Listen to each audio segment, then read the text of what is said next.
नमस्कार गाईज, स्वागत आहे तुमचं माझ्या चॅनलवर। आज आपण करणार आहोत उलटा वडापाव।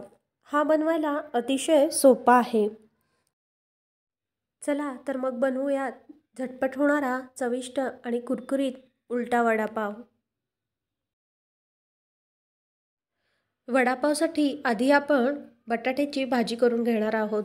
मी इथे 8 ते 10 बटाटे उकडून घेतलेले आहेत। या बटाट्याची साल काढून घ्यायची आणि नंतर हे मॅशरनी मॅश करून घ्यायचे। भाजी करण्यासाठी आता मी कढईमध्ये पळीभर तेल घेतलेलं आहे। त्यात मी घालणार आहे 1 छोटी चम्मच मोहरी। मोहरी तडतडायला लागली की त्यात आपण घालणार आहोत थोडा कढीपत्ता। कढीपत्त्याची पानं झाल्यावर मी त्यात घालणार आहे 2 चमचे हिरवी मिरची, आलं, लसूण आणि जिरे यांची पेस्ट। आता हे मिश्रण मी चांगलं परतून घेणार आहे। तेलामध्ये चांगलं परतून झाल्यावरती मी यात घालणार आहे अर्धा छोटा चम्मच हळद, 2 छोटी चम्मच धने पावडर व मी याला चांगलं एकत्र करून घेणार आहे। तुम्हाला आवडत असल्यास तुम्ही यात गरम मसाला व आमचूर पावडर घालू शकता। आता मी यात घालणार आहे मॅश केलेले बटाटे।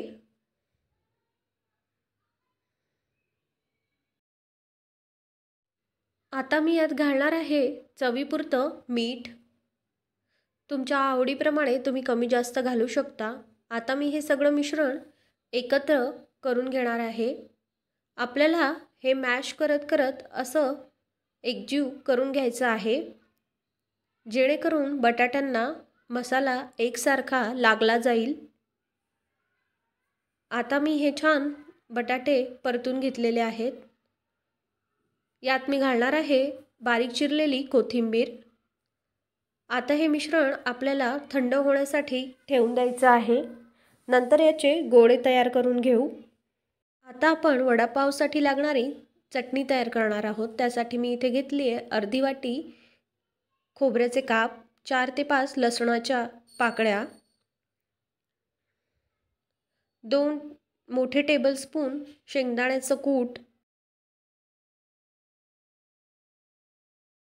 1 चमचा लाल मिरची पावडर, 1 छोटा चमचा जिरे आणि चवीपुरतं मीठ घालून हे मिश्रण मी मिक्सरातून जाडसर वाटून घेणार आहे।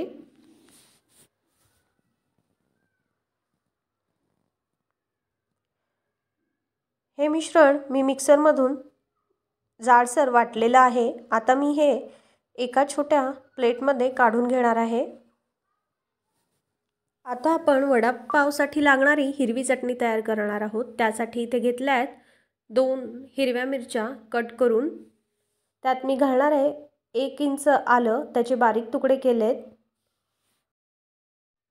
स्वच्छ धुतलेली पुदिन्याची पानं, स्वच्छ धुतलेली कोथिंबीर,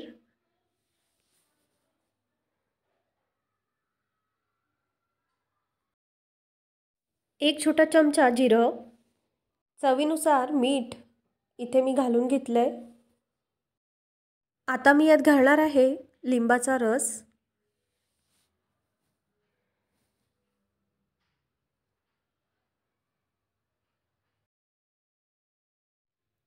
थोडं पाणी घालून आता मी हे मिश्रण मिक्सरला फिरवून घेणार आहे। अशा प्रकारे मी हे मिश्रण मिक्सरला फिरवून घेतलेलं आहे। आपली हिरवी चटणी तयार आहे। ती मी आता एका वाटीत काढून घेणार आहे। छान रंग आलाय। आता आपण वड्याला लागणारं बाहेरचं आवरण तयार करणार आहोत। त्यासाठी मी इथे घेतली आहे 1 वाटी बेसन पीठ। त्यात मी आता घालणार आहे अर्धी छोटी चम्मच हळद, 1 छोटी चम्मच लाल मिरची पावडर, चवीनुसार मीठ आणि फ्लेवरसाठी मी इथे घेतलाय 1 छोटी चम्मच ओवा त्याला मी असं हातावर चोळून घेणार आहे, जेणेकरून त्याचा फ्लेवर चांगला येईल. आता हे मिश्रण आपल्याला एकत्र करून घ्यायचं आहे आणि थोडं थोडं पाणी घालून त्याला भिजवून घ्यायचं आहे.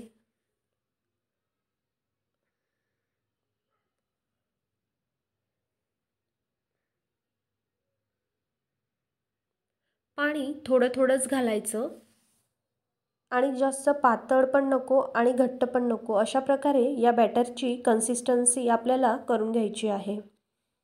तुम्ही बघू शकता अशा प्रकारे आपल्याला बॅटर तयार करून घ्यायचं आहे. आता आपण उलटा वडापाव तयार करून घेणार आहोत. त्यासाठी मी इथे घेतलेत पाव. हे पाव आपल्याला असे वेगळे करून घ्यायचे आहेत आणि मग या पावाचा सुरीच्या सहाय्याने 2 भाग करून घ्यायचे आहेत. अशा प्रकारे मी या पावाचा सुरीच्या सहाय्याने 2 भाग करून घेतलेत. आता मी इथे वरच्या भागाला लाल चटणी लावणार आहे. अशा प्रकारे इथे लाल चटणी पसरवून घ्यायची आहे व आता मी खालच्या भागाला हिरवी चटणी लावून घेणार आहे. आता मी बटाट्याच्या भाजीचा असा गोळा तयार करून घेणार आहे.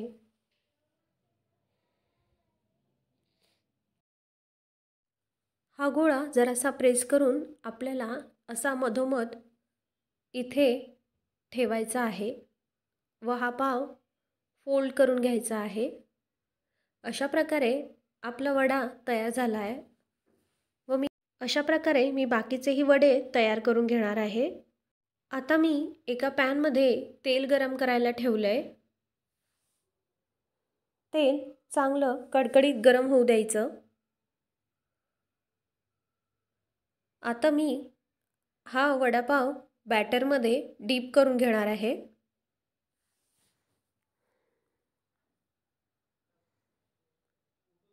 अशा प्रकारे याला दोन्ही बाजूंनी छान बॅटरमध्ये डीप करून घ्यायचं.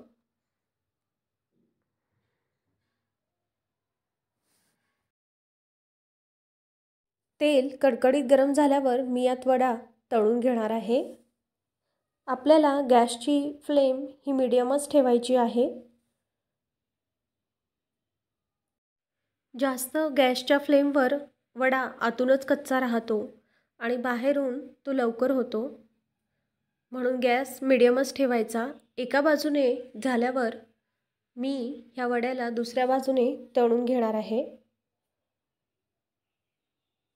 आपल्याला हा वडा खरपूस असा तळून घ्यायचा आहे. एकसारखा सर्व बाजूंनी याला तळून घ्यायचं आहे. अशा प्रकारे मी हा वडा खरपूस असा तळून घेतलेला आहे. मी बाकीचेही वडे तळून घेणार आहे. मी इथे एक वडा कापून घेतलेला आहे. तुम्ही बघू शकता त्यात लाल चटणी, हिरवी चटणी आणि बटाट्याची भाजी असं छान दिसतंय.